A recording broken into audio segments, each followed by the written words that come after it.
ኖላዊ ሚዲያ የቤተ ክርስቲያን የሆነው አንድ አምላክ በሚሆን በአብ በወልድ በመንፈስ ቅዱስ ሚያዝያ 22 በዚች ቀን ከግብፅ ደቡብ ከእብክ አውራጃ ከሆሪን ከተማ የከበረ አባት ይስሐቅ አረፈ።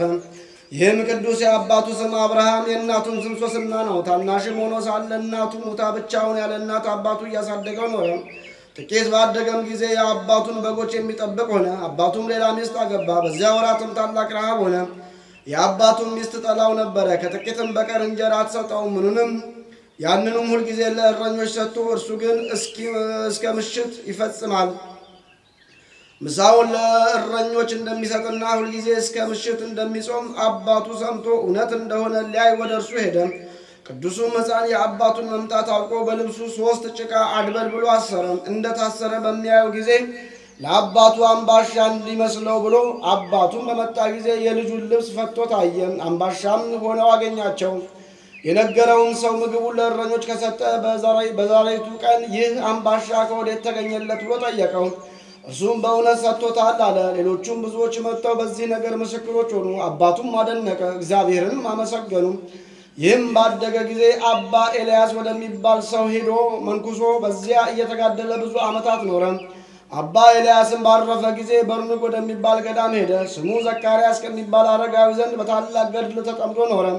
አባቱም ያገኘው ዘንድ በሀገሮች ሁሉ ይዞር ነበረ። በዚህ በበርኑግ ገዳምን ባገኘው ጊዜ ከእርሱ ጋር እንዲመለስ አባቱ ለመነው። አይሆንም አለ። አባ ዘካርያስም ከአባቱ ጋር ይሄድ ዘንድ እስከሚያርፍበት ከእርሱ ዘንድ እንዲኖር አዘዘው። ይህ ቅዱስም ከአባቱ ጋር ሂዶ እስከሚያርፍ ድረስ ከእርሱ ዘንድ ኖረ። አባቱም ባረፈ ጊዜ አባቱ የተወውን ገንዘብ ሁሉንም ለድሆችና ለመስኪኖች ሰጠ። ከከተማም ጥቂት ራቅ ብሎ ለራሱ ታናሽ ማደሪያ ሠራ። በሰላም እስከሚያርፍበት ቀን ድረስ ያለ ማቋረጥ በበጎ ገድል፣ በጾም፣ በጸሎት፣ በስግደት ኖረ። ባረፈ ጊዜም በመልካም ቦታ ኖሩት። ከዚያም ተሰወረ። ከብዙ ዘመናትም በኋላ እግዚአብሔር ሊገልጠው ወዶ በመቃብሩ ላይ መብራት ሲበራ እህል ለሚያጭዱ ሰዎች 3 ቀን ያህል ታየ።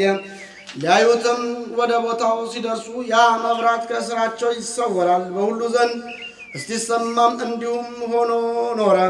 ከዚህም በኋላ በመቃብሩ ላይ እያበራ ያ መብራት ደግሞ ታያቸው። ሥጋውን በዚያ እንዳለ ሁለተኛ በሕልም ነገራቸው። ምዕመናንም አክብረው በግመል ጭነው ወደ ሀገሩ መካከል ወደ ሆሪን ወሰዱት። ነስሪን ከሚባል አገር መካከል ሲደርሱ ግመሉ በዚያ ተንበረከከ። እንዲነሳም መቱት። መነሳትንም እምቢ አለ። መኖሪያው በዚያ ይሆን ዘንድ የእግዚአብሔር ፈቃድ እንደሆነ አወቁ። በዚያም በስሙ ቤተ ክርስቲያን ሰርተው ሥጋውን በውስጡ አኖሩ። ከእርሱም ብዙ ድንቆች ተአምራቶች ተገለጡ። ለእግዚአብሔር ምስጋና ይሁን፣ በረከቱ ከእኛ ጋር ለዘላለም ትኑር አሜን። ሰላም ለይስሐቅ አሲሮ ጽቡረ በአምሳል እንተረሰ ህብስተ ለአርዮ ኃይል ወለረከቡ በርኖ በትምህርተ ማቶ ጽዱድ አመፃነው ለወሲድ መንገለ ካል ደወል መካነ ስምረቱ በጽዮ አበየ ግመል። በዝችም ቀን የከበረ አባት የእስክንድርያ ሊቀ ጳጳስ ለአባቶች ሊቃነ ጳጳሳት 19ኛ የሆነ እለእስክንድሮስ አረፈ።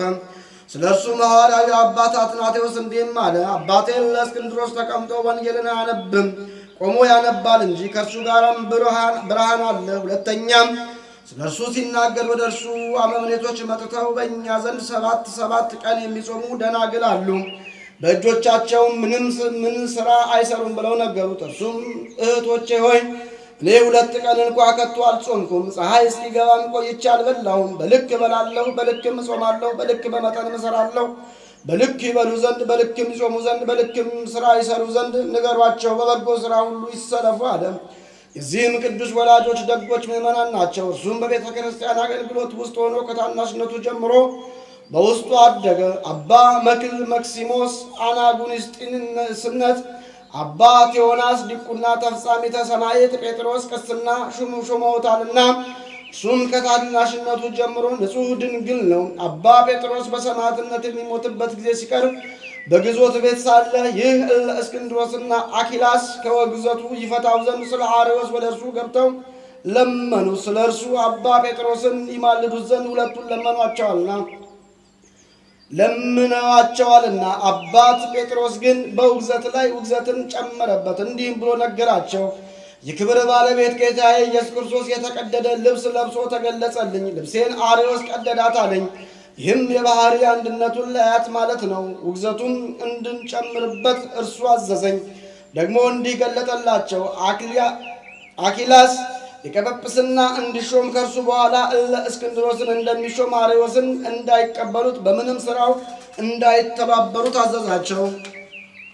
አባ ጴጥሮስም ምስክርነቱን በፈጸመ ጊዜ አኪላሲስ ሊቀ ጵጵስና ተሾመ። የአባት ጴጥሮስም ትእዛዝ ተላልፎ አርዮስን ከውግዘቱ ፈታው፣ ቅስናም ሾመው። ስለዚህም አኪላስ በመንበረ ሲመቱ ያለ 6 ወር አልኖረም፣ በድንገት ሞተ። ከዚህ በኋላ የአባት እለእስክንድሮስ ሊቀ ጵጵስና ተሹሞ በመንበረ ሲመቱ ላይ ተቀመጠ።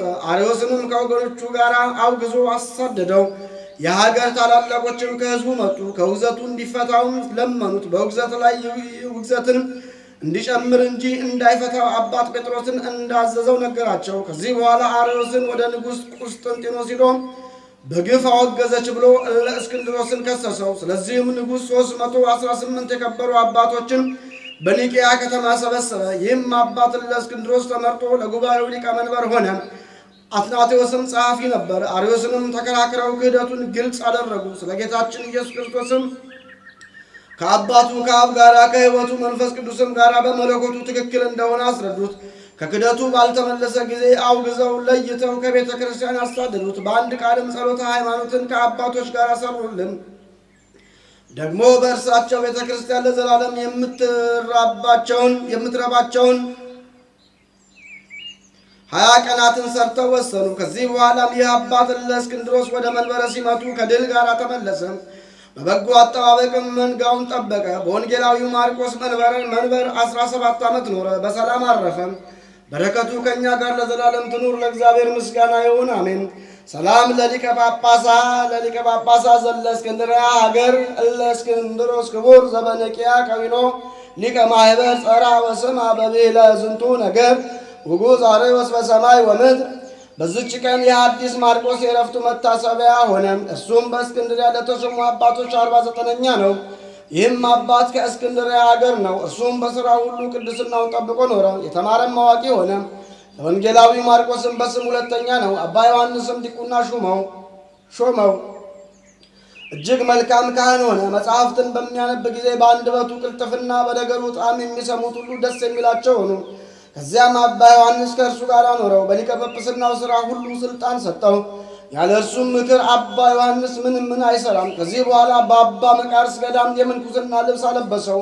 በዚያች የምንኩስና ልብስ በለበሰበትም ቀን ከቅዱሳን አረጋውያን አንድ ጻድቅ ሰው መጥቶ በእርሱ ላይ እንዲህ ብሎ በሕዝብ ፊት ይህ ስሙ ማርቆስ የሚባል ዲያቆን በአባቱ በወንጌላዊ ማርቆስ ወንበር ሊቀመጥ አለው ብሎ ትንቢት ተናገረለት።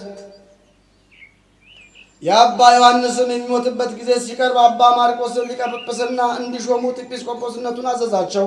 በእርሱ መሾምም ደስ አላቸው። ከአባ ዮሐንስ ዕረፍት በኋላ ያለ ፈቃዱ ሾሙት። እርሱ ግን ከእርሳቸው ሸሽቶ ወደ አስቄጥስ ሄደ። ሰዎችንም ልከው አስረው ወደ መንበረ ሲመቱ አመጡት። ከዚህ በኋላ ጸጥ ብሎ ስለ አብያተ ክርስቲያናት የሚያስብ ሆኖ የፈረሰውን አነጸ፣ ጠገነ። በዘመኑም የመናፍቃንን ጠባይ ከሕዝቡ ውስጥ አስወገደ። ይኸውም በግብፅ አገር የተገለጡ ለብቻቸው ቤተ ክርስቲያን ሰርተው የሚኖሩ ናቸው። እርሱም አስተምሮ መክሮ መልሶ ከመንጋዎቹ ጋር አንድ አደረጋቸው። እግዚአብሔርም በዚያ አባት እጅ ድውያንን በመፈወስ አጋንንትን በማስወጣት ብዙ ድንቅ ምልክቶችን ገለጠላቸው። ከእርሳቸውም አንዱን አስተውል፣ አንተ ያለ ፍርሃት በድፍረት ሥጋውና ደሙን የምትቀበል ባትሆን ይህ ባላገኘህ ነበር። ከእንግዲህ ከክፉ ሥራና ከአንደበትህ ከሚወጣ ከከንቱ ነገርም ሰውነትን ጠብቅ አለው። በዘመኑም በምዕራብ ያሉ ብዙ ክርስቲያኖችን ከሮም ግዛት ውስጥ ማርከው ወደ እስክንድርያ አመጧቸው። ይህም አባት እጅግ አዘነ። ከየገዳማቱና ከምዕመናን ብዙ ገንዘብ ለምኖ ከ30,000 የወርቅ ዲናር ዋጃቸው። የነፃነትም ደብዳቤ ጽፎ ነፃ አወጣቸው። እንዲህም አላቸው፣ ወደ አገሩ መመለስ የሚሻ እኔ ስንቅ ሰጥቼ አሰናብተዋለሁ። ከእኔ ጋር መኖር የሚሻም ካለ እኔ ጠብቀዋለሁ አላቸው። የተመለሱ አሉ፣ ስንቅ ሰጥቶም ያሰናበታቸው አሉ። ከእርሱ ዘንድ የቀሩትንም ጠበቃቸው፣ አጋባቸውም። ከዚህ በኋላ ስለ መድኃኒታችን ቤተ ክርስቲያን አሰበ፣ አደሳትም። ሰይጣንንም በሀገር ውስጥ ሁከት አስነስቶ በእሳት አቃጠላት። ይህም አባት መልሶ ዳግመኛ አደሳት።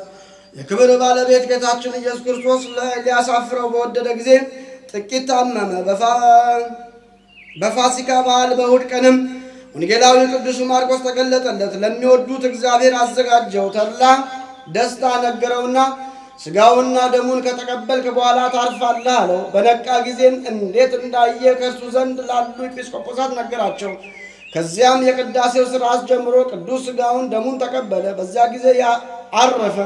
የሹመቱንም ዘመን 20 ዓመት ሆነ። ለእግዚአብሔር ምስጋና ይሁን፣ በረከቱ ከእኛ ጋር ለዘላለሙ ትኑር አሜን። ሰላም ለማርቆስ ቤዛ ፄዋውያን ሕዝብ በ30,000 ዲናራተ ወርቅ ሴጠ ሐሳብ ፈለሰ ዮም ሀገረ ከብካብ በከመ ተበስረ እማፈ ማርቆስ አብ ሀበ ይጸኖ ሴት ወደሎ ዋስ።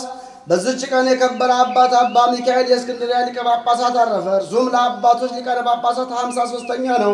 ይህም ቅዱስ ጻድቅ መንኩሶ በአስቄጥስ በቅዱስ ዮሐንስ ገዳም አበምኔት ሆኖ ተሾመ። ከዚያም ያለ ፈቃዱ ወስደው በግድ ሊቀ ጵጵስና በእስክንድርያ ሀገር ላይ ኅዳር 24 ቀን ሾሙት። በሊቀ ጵጵስናውም ሥራ ተጠምዶ የሚጋደል ሆነ። እንደ ሐዋርያትም አጠባበቅ መንጋውን ጠበቀ። ታላቁ ጾምም በደረሰ ጊዜ ወደ አስቄጥስ በዚያ ሊጾምም ወጣ። ከመሾሙም በፊት በዚያ ገዳም ውስጥ በብሕትውና ሆኖ መጠመዱና የቀድሞ መጋደሉን አሰበ። ወደ ጌታችን እንዲህ ብሎ ለመነ። አቤቱ እኔ በብቸኝነት መኖርን እንደምሻ አንተ ታውቃለህ። ለዚች ለተሾምኩባት ሹመት ችሎታ የለኝምና የምትገባኝም አይደለችምና በይቅርታህም ብዛት ነፍሴን ወስደህ ከዚህ ድካም ታሳርፈኝ ዘንድ እለምንሃለሁ። ጌታም ልመናውን ተቀበለ። ከፋሲካ በዓል በኋላም በፍቅር አንድነት አረፈ። የሹመቱም ዘመን 2 ዓመት ከ5 ወር ነው። ለእግዚአብሔር ምስጋና ይሁን፣ በረከቱም ከእኛ ጋር ለዘላለም ትኑር አሜን። ሰላም ለሚካኤል እንተ በጽሐ መርሶ እምነውከት ወርኃተ ከውሶ ክብረ ዓለም ጸሊዮ በዘ ተጳጵሶ በከመ ጸልየ ወአስተብቆ ያጌሶ እግዚአብሔር ዮም ተመጠ ነፍሶ። በዚችም ቀን አባታችን ተክለ ሃይማኖት ከኢትዮጵያ ወደ ኢየሩሳሌም ወርዶ ከከበሩ ቦታዎች ከሊቀ ጳጳሳት ከአባ ሚካኤል በረከት ተቀበለ። የሁለቱ ቅዱሳን በረከትም ከእኛ ጋር ለዘላለም ትኑር አሜን። አንድ አምላክ በሚሆን በአብ በወልድ በመንፈስ ቅዱስ ስም ሚያዝያ 23 በዚች ቀን ፀሐይና የአጥቢያ ኮከብ የተባለ ታላቅና ክብር የሆነ የሰማዕቱ የቅዱስ ጊዮርጊስ ምስክርነት ፍጻሜ ሆነ።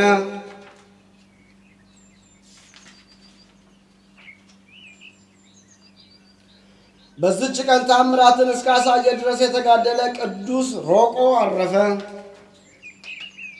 ዛቅረብኩ ማሌት አይዘክር አይላፈ መለጸበርኩ ዘልፈለላ ነብብ ተወከፍ ዘንድ የተመጻፈ እንተረሰከ እግዚኦ ጸሪቀ መበለት ውቁፈ እምላቡ ውላን ዘተርፈ ነቢያት ቅዱሳኑ ሐዋርያት ሰባኪያን ሰማየት ወጻድቃን ወመላእክት ትጉሃን ደናግል አዲ ወመነኮሳት ሄራን ባርኮ ጉባኤ ዛቲ መካን እስከ አረጋዊ ልሂቅ ወንዑስ ሕፃን እዛ ጻፎ በክርስቶስ ለዛ ጻፎ እንዘ ይደርስ ለዛ አንበቦ ለዛ ተርጎሞ በልሳን አዲስ ወለዘ ሰምዐ ቃሎ በዝነ መንፈስ በጸሎተሙ ማርያም አራቂተ ኩሉ እምባይስ ህቡረ ይመሃረነ ኢየሱስ ክርስቶስ።